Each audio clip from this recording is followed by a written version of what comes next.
Hantu Noni Belanda, Penunggu Lantai 4. Bagian kedua, karya novelis Marcon Piliang.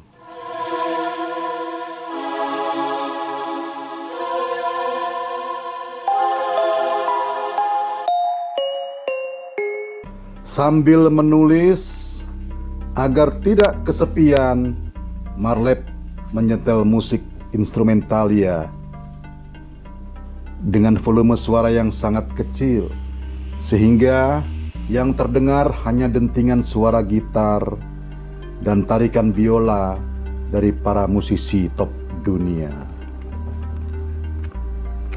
Kalimat demi kalimat terus mengalir dalam cerita yang dibuat Marlep. Cerita itu mengalir begitu saja, sehingga waktu demi waktu sudah berjalan tanpa ia sadari. Tak sadar, Marlep ke ruang lain di lantai 4 yang sudah kosong. Tiba-tiba dari dinding kaca belakang tempat duduknya, Marlep mendengar suara hujan menerpa kaca. Ia lihat ke belakang, semula hanya seperti gerimis tropis, tapi lama-kelamaan menjadi hujan lebat, sehingga suara hujan mengalahkan suara musik instrumentalia yang keluar dari laptopnya. Dalam diam, kemudian Marlep mendengar dentingan-dentingan suara sendok beradu dengan gelas, berjarak sekitar 5 meter di sebelah kanannya, di sebelah kulkas, di musik yang ada di laptopnya. Dari balik sebuah layar komputer besar, seorang karyawan di sebelah kanannya, Marlep mempertegas dengan sedikit mendekatkan dirinya dan telinganya ke arah suara itu datang. Penasaran, Marlep bangkit dari duduknya. Dilihatnya beberapa gelas kecil dengan sendok kecil yang biasa digunakan untuk membuat kopi di ruangannya tersebut berada pada tempat yang benar. 2 buah sendok kecil dalam posisi tertelungkup berada sejajar di sandarnya pada sebuah cawan. Tidak ada tanda-tanda seperti alat yang dimainkan oleh seseorang ataupun hantu.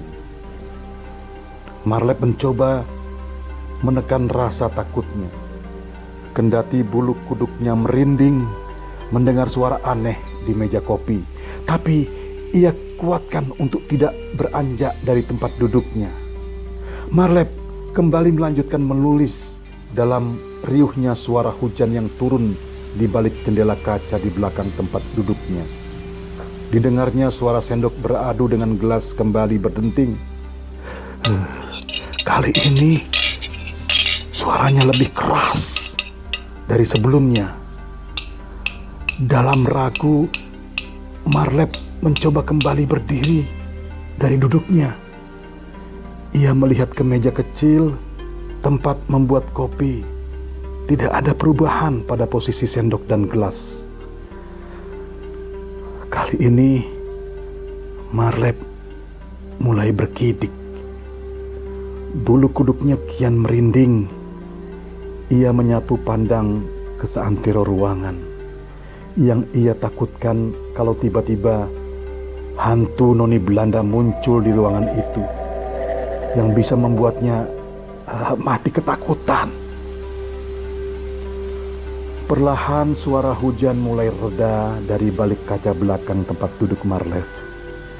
Diliriknya jam tangan, hari menunjukkan pukul 19.30. Tapi tiba-tiba kali ini pintu kulkas yang terbuka dengan kasar,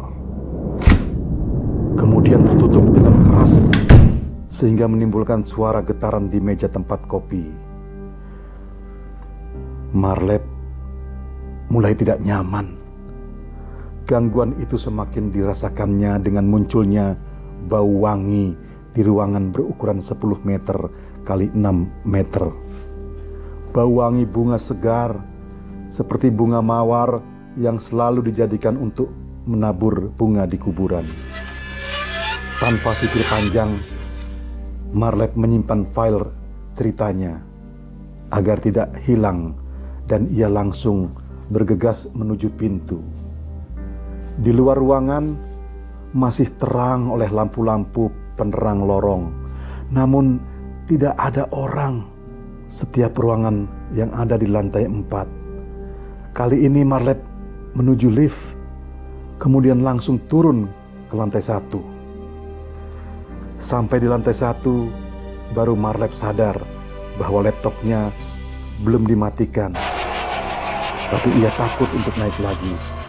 Tanpa cerita apa-apa kepada security, Marlep langsung menuju mobilnya dan pulang ke rumah.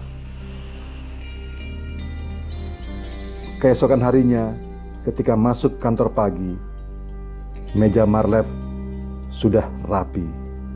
Gelas-gelas minuman yang semalam berantakan di mejanya sudah diganti dengan gelas yang baru. Namun laptopnya tetap dalam posisi terbuka dan colokan listriknya masih nyantol di saklar. Marlep menekan tombol spasi sekali saja. Alangkah terkejutnya Marlep ketika dalam tulisan yang ditulisnya semalam ada kelanjutan kalimat yang bukan ditulisnya. Ia merinding. Dipikirnya ini adalah office boy yang menulis atau salah pencet saat membersihkan meja. Tapi yang membuatnya bertanya-tanya adalah bunyi kalimat yang ada dalam tulisan tersebut. Jangan dihapus, lanjutkan ceritamu. Aku akan datang. Karena hari masih pagi, Marlep mengabaikan kalimat tersebut. Ia tutup filenya dan mengerjakan pekerjaan lain. Tapi entah kenapa, tulisan itu membuatnya tidak habis berpikir. Apakah ia OB yang menulis seperti itu? Atau ada sesuatu yang aneh di ruang kerjanya? Apalagi semalam ia sudah mengalami hal-hal aneh di ruangan tersebut. Mendengar suara gelas diketuk pakai sendok kecil, pintu kulkas dibuka tutup, dan mencium bau harum wangi bunga mawar. Belum lagi jarum menunjukkan pukul 17, pertanda jam kerja berakhir. Marlep kembali membuka file cerita misteri yang ditulisnya karena penasaran. Setengah tak percaya, ia coba menghapus tulisan paling terakhir dari kalimatnya.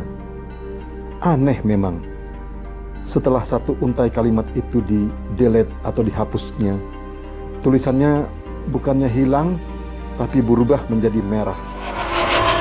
Marlep jadi bingung. Agak lama ia terdiam. Kemudian ia raih gelas di depannya dan meneguk air putih 3 kali tegukan. Marlep mencoba mereka-reka apa gerangan kalimat yang dimaksud dalam tulisannya.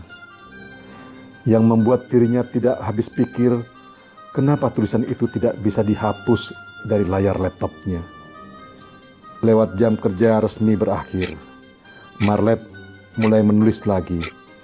Masih seputar hantu noni Belanda di lantai 4. Dari catatan potongan cerita warga setempat, masih banyak cerita-cerita tentang noni Belanda yang ingin ditulisnya, sehingga menjadi sebuah cerita yang utuh.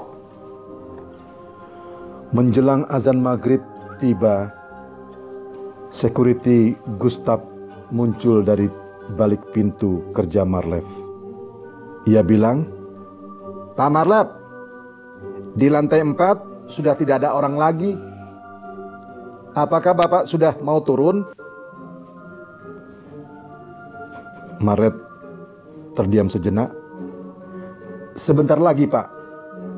Lagi tanggung. Ada yang belum beres," jawab Marlep. Perlu saya temani atau saya tinggal, Pak?" Tinggal saja," kata Marlep. "Bapak tidak takut?" kejar Gustav lagi. Sambil tertawa, ia tahu beberapa hari lalu Marlep lari terbirit-birit ketakutan setelah melihat hantu noni Belanda di aula. Ya takut juga sih Pak. Tapi jangan matikan lampu ya. Habis maghrib saya turun. Baik Pak Marlep, kata Gustaf seraya menutup daun pintu dan kembali turun lewat tangga menuju lantai 3. Biasanya setiap usai jam kerja security memeriksa setiap ruangan di setiap lantai, mematikan lampu kalau ada yang tidak perlu penerangan.